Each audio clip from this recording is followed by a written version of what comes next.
The legendary Kreutzer Sonata, one of Beethoven's most monumental works, it gets its nickname from the sonata's dedicatee, the famous French violinist Rudolf Kreutzer, who performed it exactly 0 times. Actually, we're not even sure if he even bothered looking through the whole thing. So how did this piece actually get written? And what on earth happened here? The story starts in early 1803, when Beethoven received a message from one of his patrons, Prince Lobkowitz, that a young superstar violinist named George Bridgetower was in town, and the prince wanted Beethoven to hear him play. As it turned out, the 24-year-old virtuoso was spectacular in every way. Fluent in 5 languages, charming and handsome, with a Polish mother and a father from the West Indies, Bridgetower's biracial background and pyrotechnical violin playing made him an instant celebrity in Vienna. Wow, dude! For Beethoven and Bridgetower, it was bromance at first sight. Together they set about painting the town red, drinking, concertizing, and partying till the wee hours. A couple weeks later, Bridgetower set about organizing a glamorous concert. He asked Beethoven to compose a new sonata for it and set the date for a Friday evening in 2 months' time. Fast forward to the concert date. Embarrassingly enough, Beethoven's sonata wasn't quite ready. The concert was pushed back a day and a half until Sunday morning, and legend has it that Beethoven finished the first 2 movements by 4:30 a.m. that morning, but was still 1 movement short. Desperate times called for desperate measures, so he stole the finale from his yet unpublished A major sonata, what would become Opus 30 No. 1, and ran to the concert venue. And so, Bridgetower and Beethoven went on stage to premiere Beethoven's new work in front of everyone who was anyone in Vienna.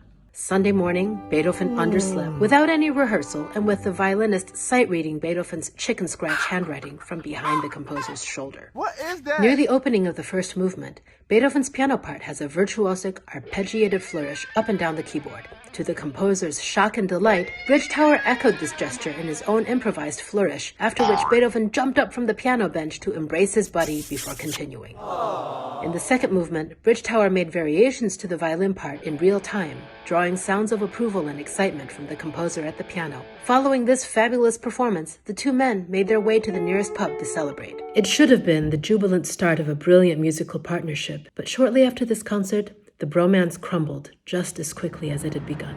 Contemporary gossips suggested that the men fought over a woman whom Beethoven admired who had capitulated to Bridgetower's charms instead, but we'll never know. Whatever it was, a line had been crossed. Beethoven's hastily assembled manuscript for the violin sonata clearly bore a dedication to the Gran Pazzo, the crazy dude, Bridgetower, but when the work was published, the dedication had been altered to honor Rodolphe Kreutzer, that famous Parisian violinist whom Beethoven had only met once in passing. Adding insult to injury, the published title page reads "Composed for" and dedicated to Kreutzer.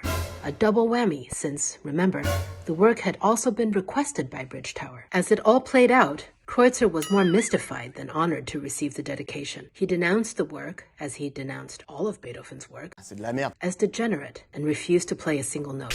And the talented violinist who played such a huge role in its composition, George Bridgetower, somehow never saw Beethoven again and died far away in West London, his glory days as the great composer's bosom buddy far behind him. This just doesn't seem fair. So here you go, Ludwig, we fixed it for you. To us, it'll always be the Bridgetower Sonata. These stories and more in our complete CD set of Beethoven's violin sonatas, coming in fall 2024. Thank you so much for your support. See you soon.